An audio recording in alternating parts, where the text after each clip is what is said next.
The distress beacon cut through the static of deep space like a scream, its emergency frequency painting urgent red warnings across the bridge displays of the cargo freighter Stellar Dawn.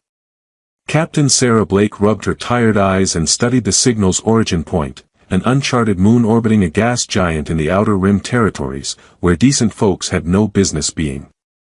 "How long has it been broadcasting?" she asked her communications officer, Lieutenant Park. 6 hours, maybe 7. "The signal's degraded, but I'm picking up life signs. Looks like a luxury yacht went down hard." Blake considered their options while watching the tactical display update with navigational data. They were 3 days out from their next scheduled stop, carrying agricultural supplies to the frontier colonies. A rescue operation would add at least a day to their journey, but spacer ethics were clear about distress calls. Change course, she decided. And prep the shuttle bay for survivors. The moon's surface was a patchwork of crystalline formations and methane geysers that painted the landscape in shades of amber and violet. The crashed yacht had carved a deep furrow through what looked like a mineral garden, its sleek hull cracked open like an egg. Blake led the rescue team herself, bringing along their medic and 2 security officers, while engineer Tommy Walsh stayed back to monitor the shuttle systems.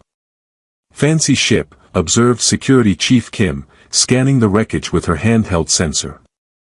"Custom job, maybe Centauri design." Whoever owned this had serious credits. They found the survivors in the yacht's emergency shelter, a reinforced section that had remained pressurized despite the crash. Blake counted 5 beings, all humanoid but clearly not human. Their skin was pale as starlight, with an almost translucent quality that revealed delicate traceries of what might have been veins or neural pathways. Each had elongated canines that caught the light when they spoke, and their movements carried a predatory grace that made Blake's security instincts prickle. The leader of the group rose to greet them with fluid elegance. She was tall and striking, with silver-white hair that seemed to move independently of any breeze and eyes that shifted color in the artificial light. "I am Lady Valana," she said, her voice carrying an accent that Blake couldn't place. "We are most grateful for your assistance."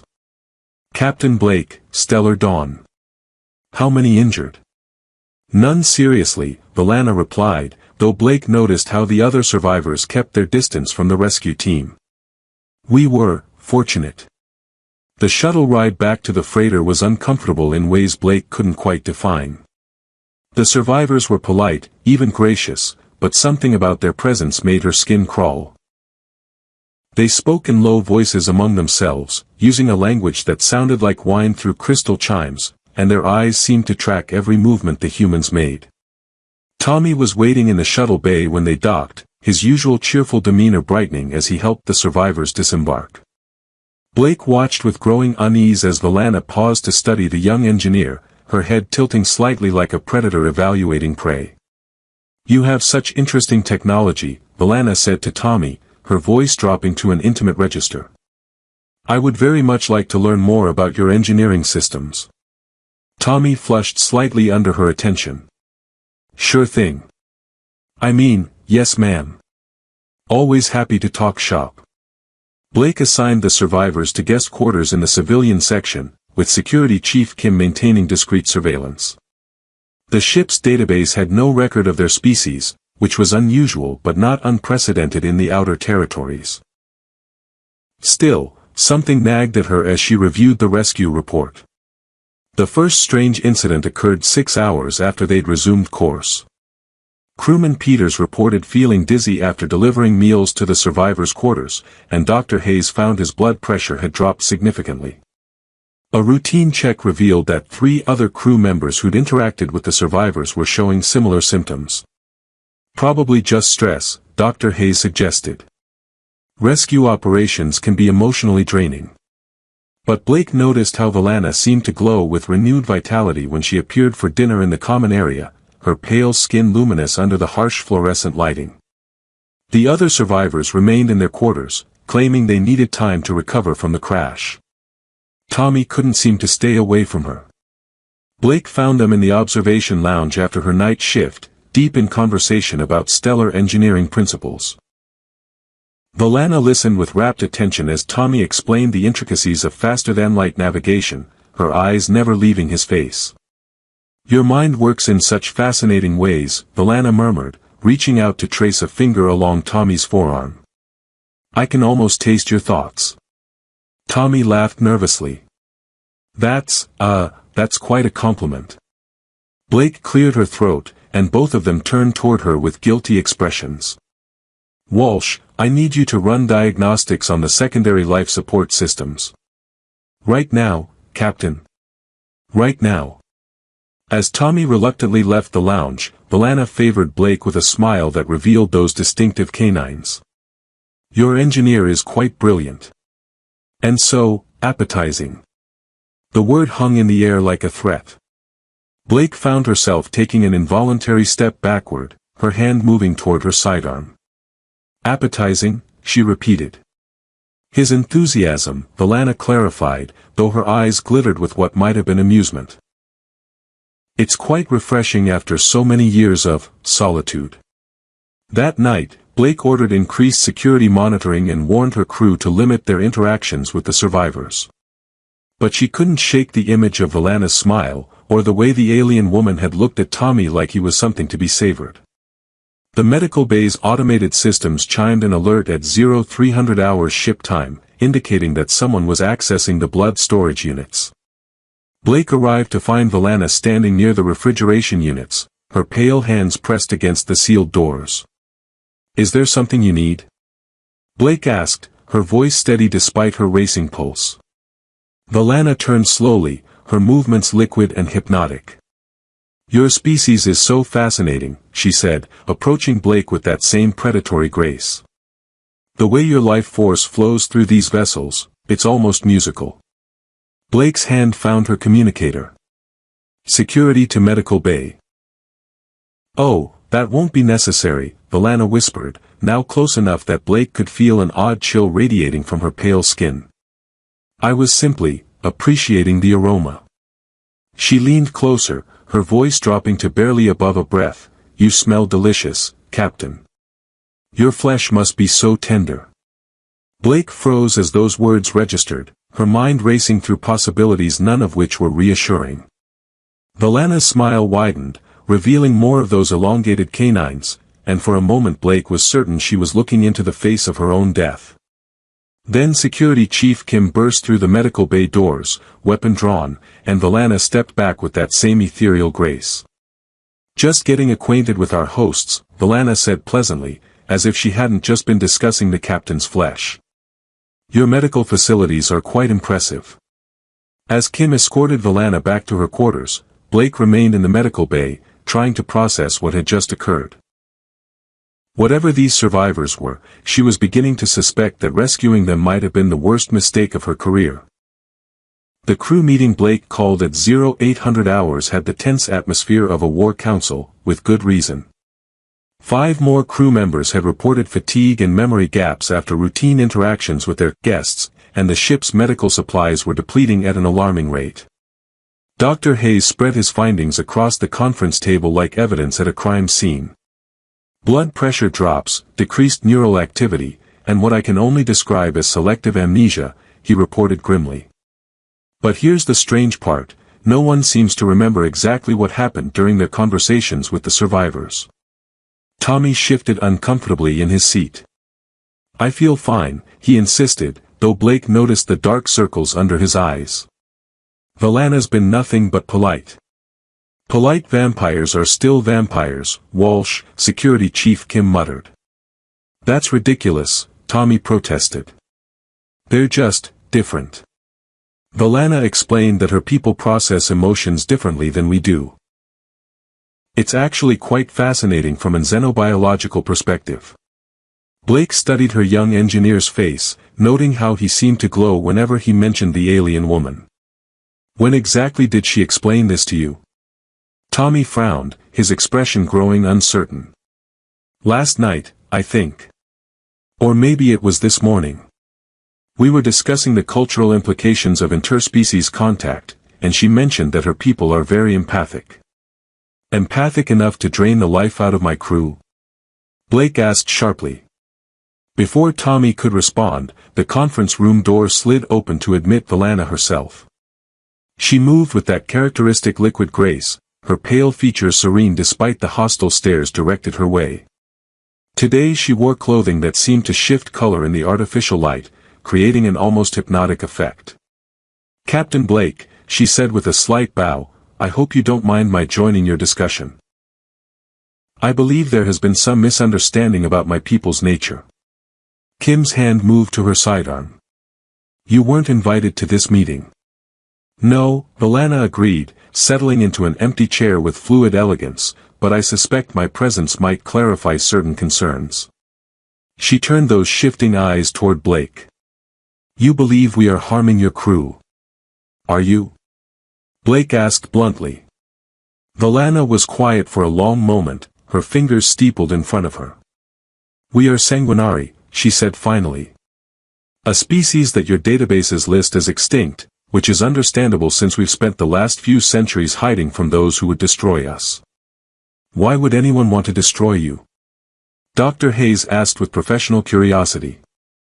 "Because we feed on what you might call life essence," Valana replied matter-of-factly. "Not blood, as your primitive legends suggest, but the emotional and psychic energy that flows through all living beings. Over the millennia, this has led to certain misunderstandings." Tommy leaned forward eagerly. "That's why you're so interested in human thoughts and emotions. You're not just studying us, you're sustaining yourself on our interactions." "Very good," Valana said, favoring him with a smile that made Blake's skin crawl. "Your species produces particularly rich emotional resonances. The complexity of human consciousness creates flavors unlike anything we've encountered." "Flavors?" Blake repeated dangerously. "A crude translation," Valana admitted. "Your engineer, for instance, generates what I can only describe as warm copper with notes of curiosity and underlying sweetness. Quite intoxicating." Tommy flushed at the description, while Kim made a noise of disgust. Blake was beginning to understand the true nature of their situation. "You're feeding on us," she stated. "In very small quantities," Valana assured her. "Nothing that would cause permanent harm. We learned long ago that killing our sources is counterproductive." "How considerate," Blake said dryly. The ship's alarm system chose that moment to shriek a proximity alert. Blake's communicator crackled with Lieutenant Park's urgent voice, "Captain, we've got 3 ships dropping out of hyperspace. They're broadcasting a challenge on sanguinari frequencies." Valana went perfectly still, her pale features hardening into something that reminded Blake uncomfortably of carved ice. "Hunters," she whispered. "Friends of yours?" Kim asked. "Fanatics who believe my people should be completely eradicated," Valana replied, rising from her chair with sudden urgency. "They must have tracked our escape pod signature." The bridge was chaos when Blake arrived, with tactical displays showing 3 sleek vessels closing fast on their position. The lead ship was broadcasting demands for surrender, specifically calling for the blood-drinking parasites to be handed over immediately. "They're powering weapons," Park reported. "Some kind of energy discharge system I've never seen before." Blake turned to Valana, who had followed her to the bridge despite Kim's protests. "How dangerous are these hunters?" "They destroyed my homeworld," Valana said quietly. 16 billion sanguinari, reduced to ash because they believed we were inherently evil. The lead hunter vessel opened fire without further warning, sending exotic energy beams that made the Stellar Dawn's shields flare and buckle. Blake realized with sick certainty that her cargo freighter was no match for military-grade weapons. "Return fire," she ordered, though their defensive lasers seemed pathetically inadequate. That's when Valana did something that changed everything. She placed her pale hands on the bridge's sensor console and closed her eyes in concentration. The air around her seemed to shimmer, and suddenly Blake could feel something vast and alien touching the edge of her consciousness. The attacking ship's weapons fire began to go wild, missing the freighter entirely as their targeting systems apparently malfunctioned. One of the hunter vessels actually collided with another, their hulls grinding together in a shower of sparks and venting atmosphere. What are you doing? Blake asked in amazement. What my people do best, Valana replied, though the effort was clearly draining her. I'm feeding on their hatred and rage, using their own emotions against them. The surviving hunter ships retreated into hyperspace, apparently deciding that discretion was the better part of valor when facing a sanguinari with access to an entire crew's worth of psychic energy. In the aftermath, Blake found herself looking at their alien passengers with new understanding. Whatever else they might be, the sanguinari had just saved her ship and crew from destruction. Tommy approached Valana as she slumped against the sensor console, clearly exhausted from her efforts. Are you okay?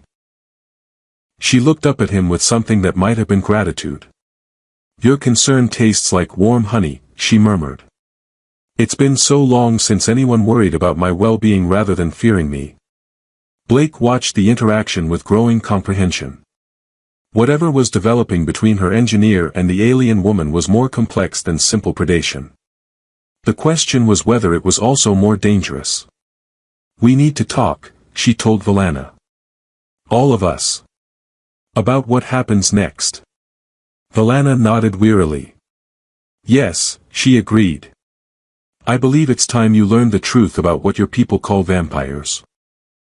The ship's observation lounge had been transformed into an impromptu cultural exchange center, with the sanguinari survivors sharing their corner with curious crew members who had overcome their initial fear. Blake watched from the doorway as Valana demonstrated what she called essence weaving, a delicate manipulation of psychic energy that created patterns of light in the air above her pale hands. It's beautiful, Tommy breathed, his eyes reflecting the shifting colors. Is this how you perceive emotions? A crude approximation, Valana replied, the light patterns dancing between her fingers like living things. Your feelings of wonder create these golden spirals, while your underlying nervousness manifests as these silver threads. Dr. Hayes leaned forward with professional interest. The energy expenditure must be enormous. How do you sustain this kind of ability? Valana's expression grew thoughtful. We form bonds, she explained. Deep connections with other beings that allow us to share life force rather than simply consuming it. Think of it as emotional symbiosis. Blake joined the group, settling into a chair across from the alien woman. Is that what you've been doing with my crew? Forming bonds? In a very limited sense, Valana admitted. Surface-level feeding requires minimal connection. But true bonding. She paused, her shifting eyes finding Tommy's face. True bonding changes both parties permanently. The implication hung in the air like a challenge. Blake noticed how Tommy's pulse quickened, visible in the faint luminescence that seemed to surround him whenever Valana was near. What kind of changes? He asked. Enhanced empathy, extended lifespan, shared consciousness during intimate moments, Valana listed matter-of-factly. The bond becomes so complete that partners can sense each other across vast distances. It's how sanguinari traditionally chose mates. Traditionally. Blake caught the past tense. Valana's light patterns dimmed slightly. Before the hunters began their genocidal campaign, we numbered in the billions across dozens of worlds. We had elaborate courtship rituals, cultural traditions spanning millennia, art forms that used living emotion as a medium. Her voice grew bitter. Now we are perhaps 50 individuals scattered across the galaxy, hiding like vermin in the dark spaces between stars. The silence that followed was heavy with implications. Blake found herself reassessing everything she thought she knew about their situation. These weren't monsters or parasites, they were refugees from an ongoing holocaust. The station we're taking you to, Blake said carefully, it's some kind of sanctuary. The last one, confirmed one of Valana's companions, speaking for the first time since the rescue. His voice carried the same musical accent, though roughened by what sounded like old grief. Hidden in the Maelstrom Nebula where sensors cannot penetrate. If we can reach it, my people might finally have a chance to recover. Tommy shifted in his chair, his expression conflicted. What about the feeding requirements? If there are only 50 of you left, how do you sustain yourselves? Valana's light patterns shifted to deeper blues and purples. We've learned to survive on very little. The elders have been maintaining minimum energy levels for decades, slowly fading rather than risk exposure through feeding. She looked directly at Tommy. Your species offers hope we hadn't dared imagine. How so? Human emotional complexity creates what we call resonance cascade, Valana explained. A single deep bond with a human can sustain a sanguinari indefinitely, while the human partner experiences enhanced vitality and expanded consciousness. It's not parasitism, it's true mutualism. Blake watched her engineer's face carefully. And you're proposing this with Tommy? I'm explaining the theoretical framework, Valana corrected, though her eyes never left Tommy's face. The choice would be entirely his. Before anyone could respond, Lieutenant Park's voice crackled through the comm system. Captain, we're receiving a transmission from the Maelstrom Nebula. Sanguinari frequency, but the message is in standard. Blake exchanged glances with Valana. Put it through. The voice that emerged from the speakers was ancient and weary. Lady Valana, we have monitored your approach and the hunter attack. The sanctuary defenses are prepared, but we must warn you, the fanatics have discovered our location. A fleet of 30 vessels surrounds the nebula, waiting for you to reveal the entrance coordinates. Valana closed her eyes, her light patterns extinguishing completely. How long do we have? Perhaps 6 hours before their scanner modifications penetrate the nebula's interference.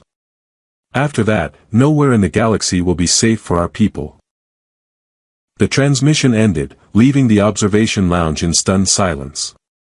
Blake processed the tactical situation with growing alarm.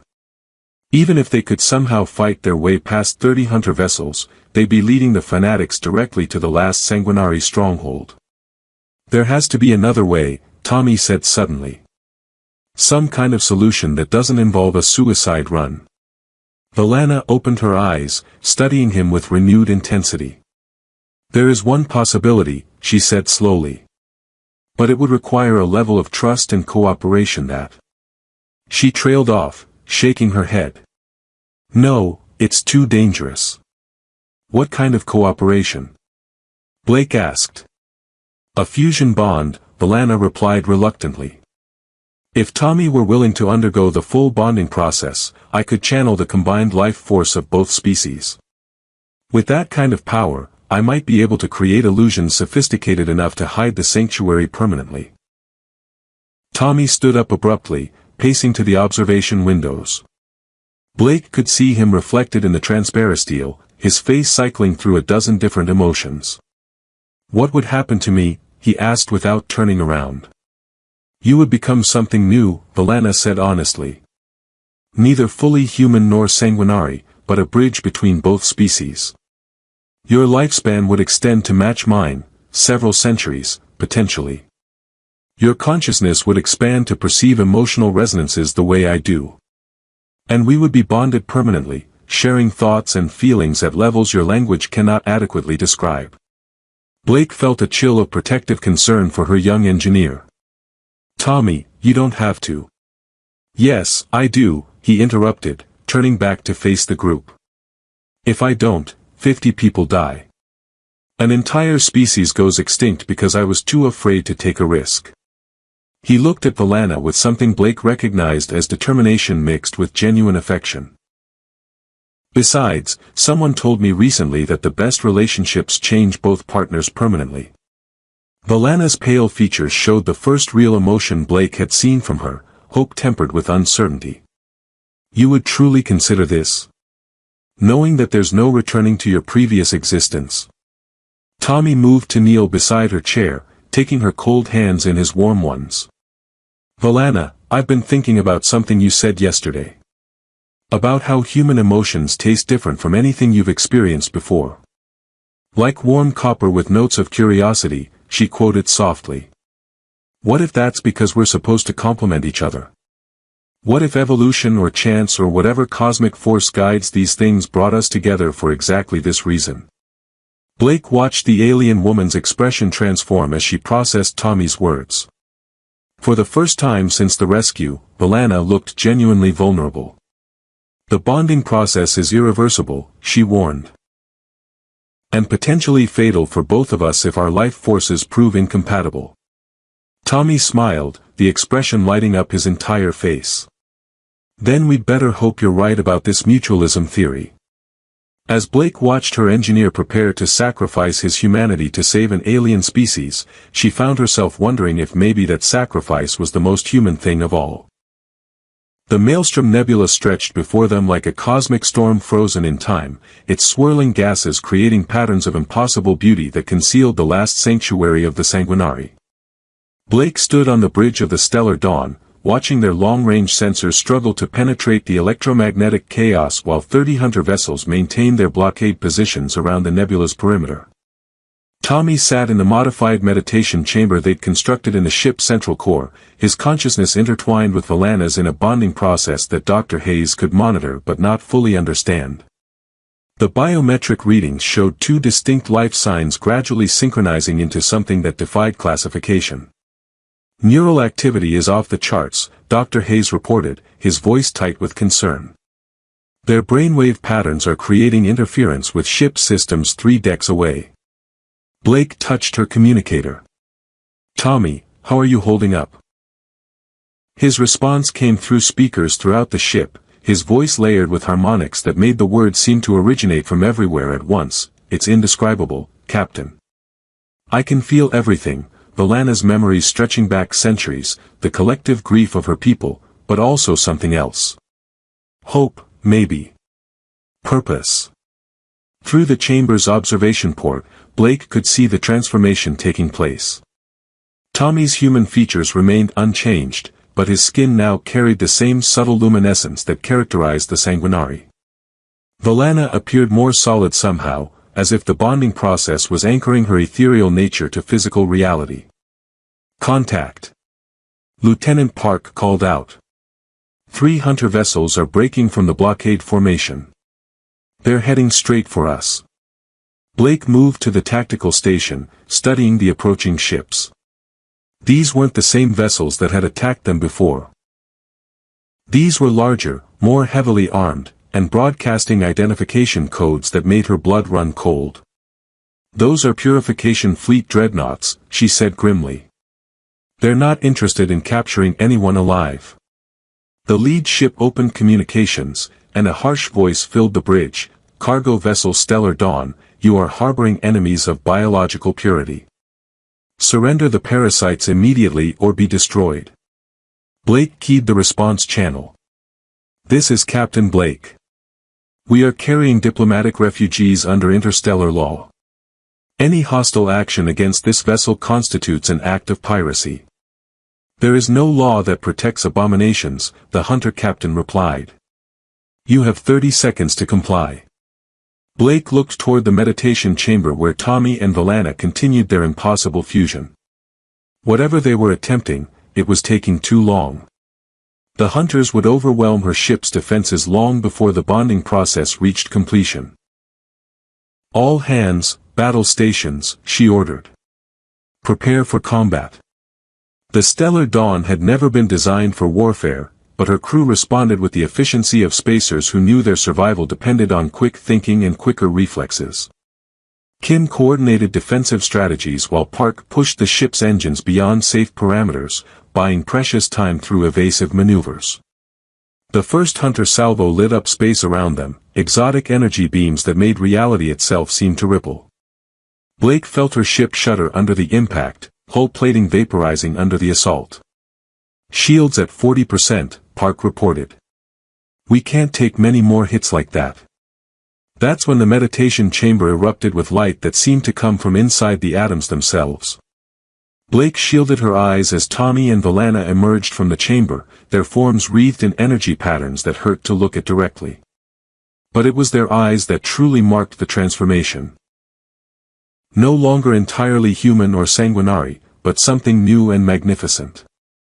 The bonding is complete, Tommy said, though his voice now carried Valana's musical harmonics. We can feel every living thing within 1,000 kilometers. Including the hunters. Valana spoke in perfect synchronization, their hatred burns like acid, their fear tastes of metal and smoke. But underneath. She paused, tilting her head as if listening to distant music. Underneath, they're terrified children who've never learned to see past their own prejudices. Can you stop them? Blake asked urgently as another salvo rocked the ship. Better, Tommy and Valana replied in unison. We can show them the truth. What happened next would be remembered in xenological circles as the Maelstrom revelation. The bonded pair reached out with their enhanced consciousness, touching not just the hunter vessels but every ship in the blockade fleet. Instead of feeding on their emotions, they shared memories. Centuries of sanguinary culture, art, and philosophy that revealed a species dedicated to harmony and understanding rather than predation. Blake watched through the viewports as 30 hunter vessels slowly powered down their weapons, their crews overwhelmed by the realization that they'd spent their lives destroying something beautiful rather than protecting the galaxy from monsters. The hunter captain's voice returned to the communications channel, but now it carried wonder instead of hatred. What have we done? What fear made you believe was necessary? Valana's voice replied gently. But it's not too late to choose a different path.